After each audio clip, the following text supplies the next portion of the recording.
Chapter 6. Humans had too much going on. Crony has a desk for herself now. It was a decision made after Fauna unloaded heaps of information on her head.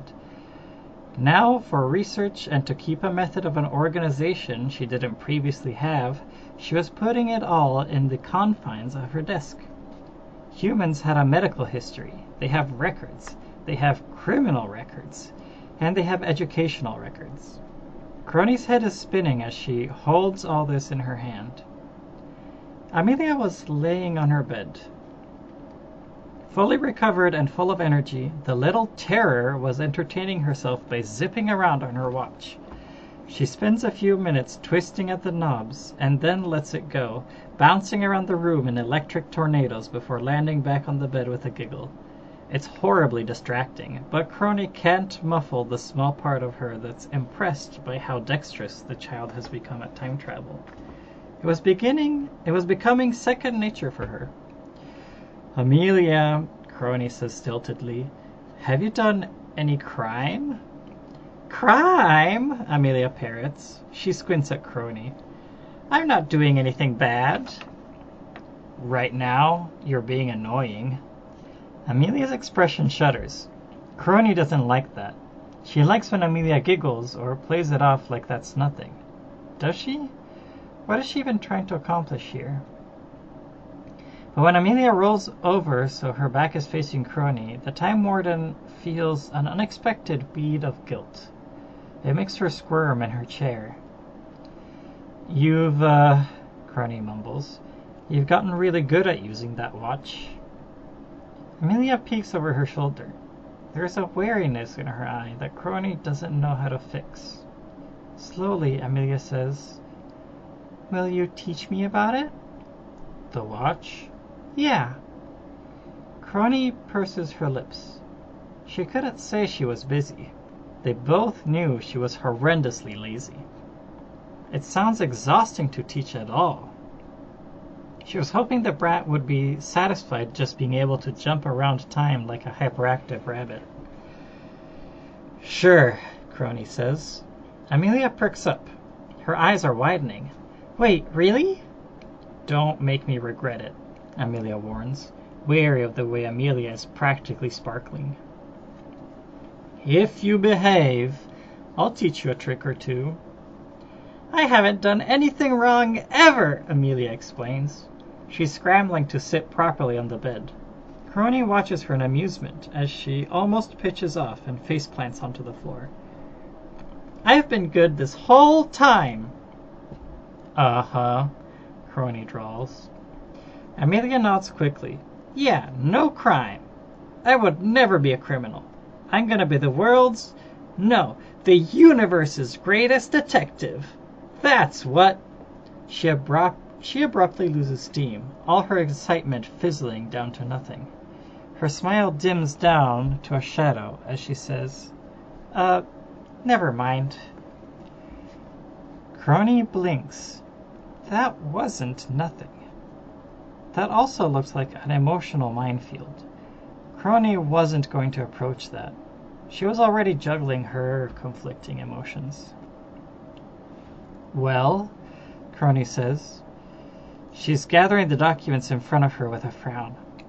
"I've tweaked the timeline a bit to make things simple.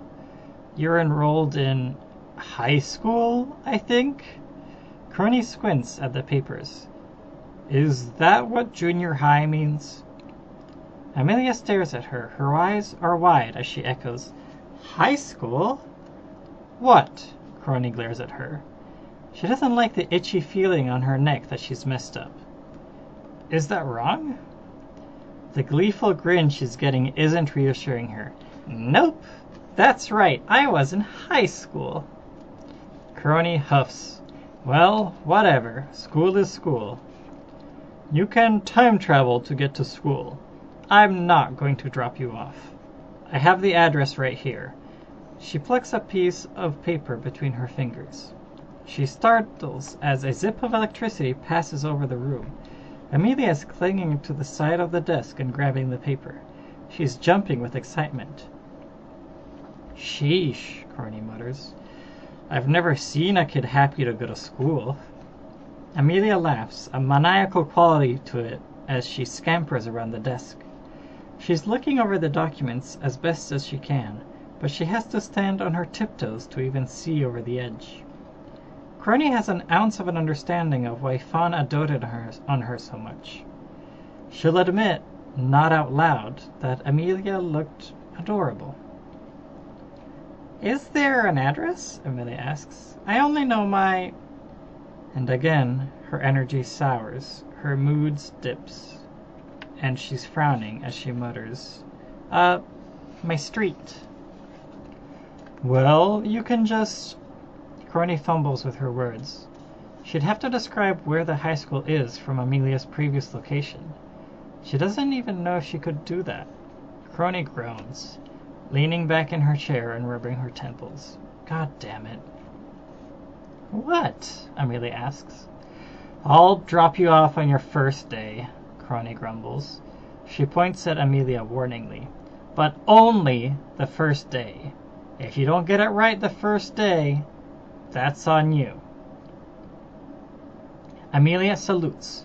With only her eyes peeking over the desk, it looks a little absurd. Crony has to hold it together, the urge to laugh surprising her. The little time traveler moves around the desk. There's a shyness to her as she peeks around the corner to look up at Crony. Crony raises an eyebrow. "Yes?" Amelia makes a step forward, but pulls back. She's hesitating there, looking up at Crony with big eyes and nervous feet. Crony hasn't a clue what she wants. The puppy dog expression was getting to her, though. "What is it? Come on, spit it out." "Can I—" Amelia stutters. "Can I have a hug?"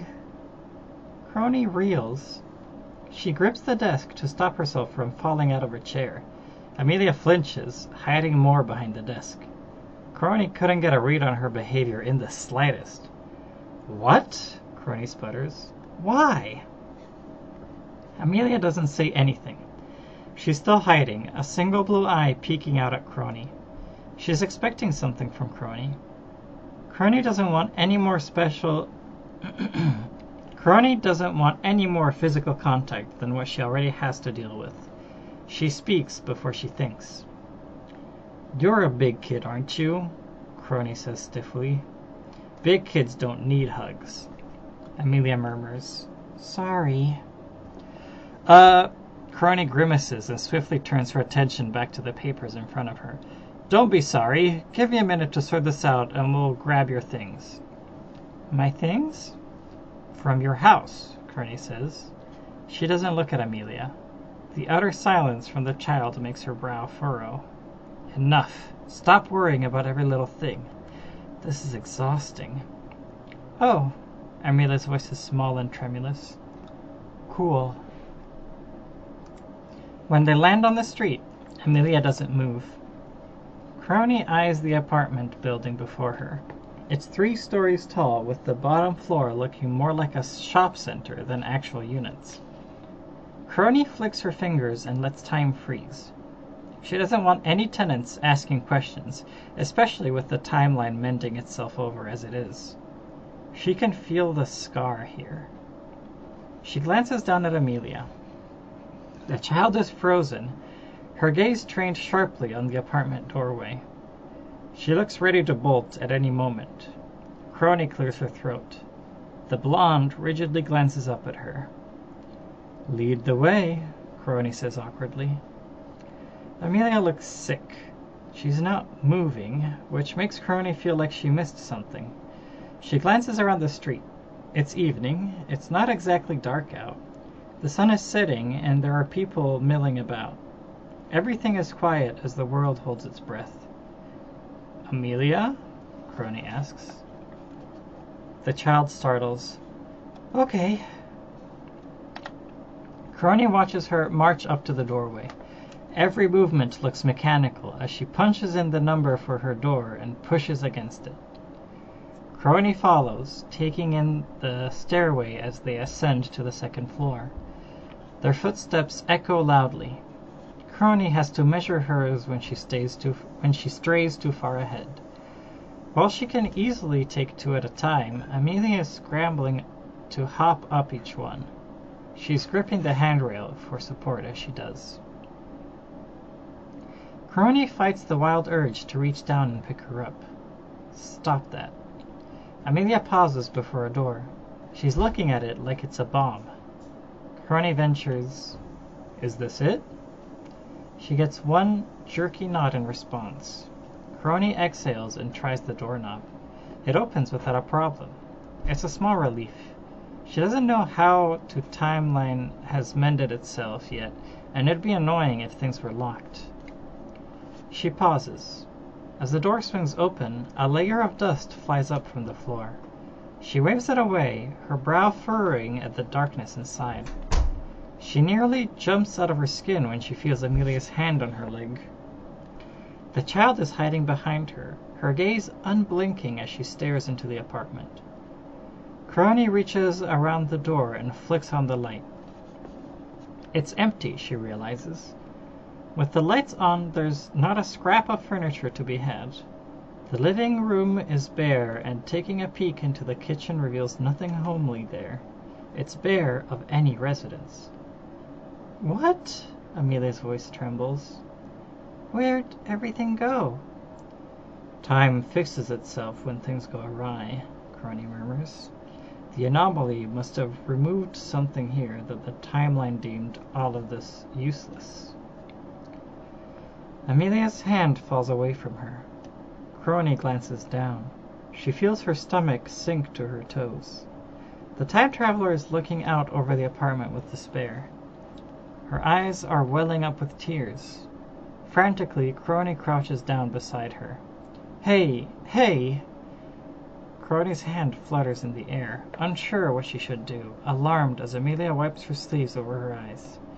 "Hey, Amit, what—" And Amelia folds, a ragged noise coming from her as she curls up. She's hunching low to the floor, painful sobs muffled into her knees. Crony panics. She places her hand on Amelia's back and rubs up and down as soothingly as she can manage. She doesn't know what to say. "Where—" Amelia gasps between breaths. "Where does it all go?" "It's gone," Crony says. It's a simple fact, but it doesn't taste good on her tongue. Not when it's out in the air. Not when she can see Amelia shudder like Crony just hit her. It could be around here. We can check your room." She's hoping the timeline didn't touch that at least. That was more important in her head than furniture. Amelia didn't think the same, or at least she was thinking of something different. "Is it," Amelia hiccups, "is it possible to save them?" Crony pauses. It comes to her as a realization she should have had the moment Amelia froze on the street. Her aunt. Crony meshes her mouth into a thin line.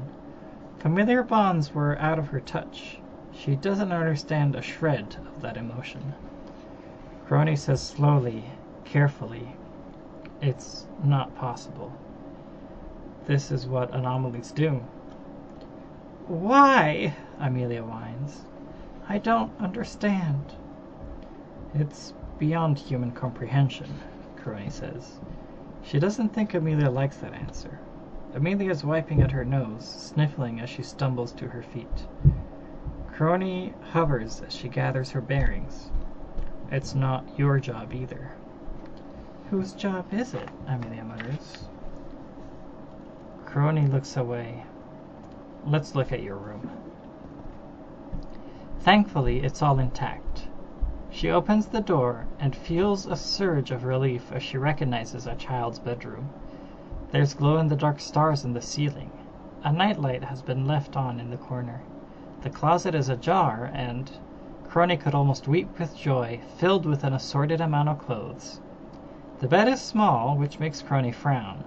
Was it normal to have that kind of bed for youths? She didn't want to second-guess her decision.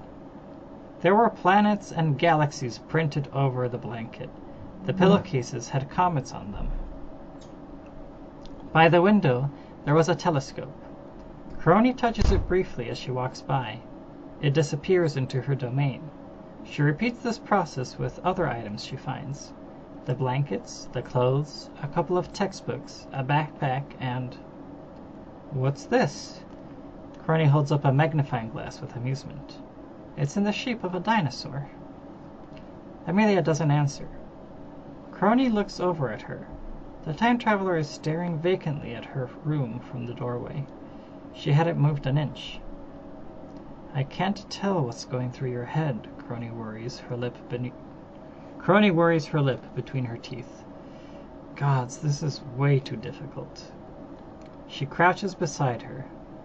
Amelia blinks as if she's waking up from a dream, her gaze zeroing in on the magnifying glass. She doesn't look happy to see it. Is this yours? Crony asks quietly. You said you wanted to be a detective. I do, Amelia whispers. That's baby stuff.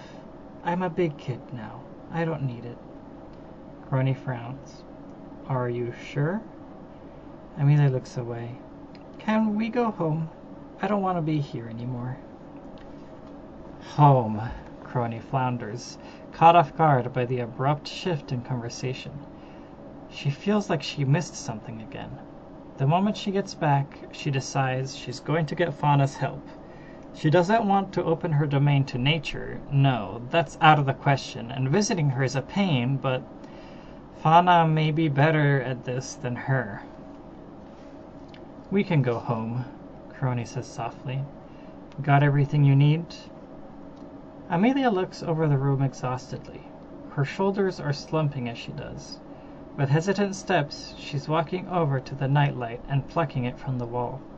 She holds it close to her chest as she walks back to Crony. Her head is bowed low with embarrassment. Crony whispers, You ready? Amelia nods. Crony places her hand on her head. She doesn't need to do that when she travels with multiple people. It just makes her feel better when Amelia relaxes, all the tension sliding off her as time takes them into its arms.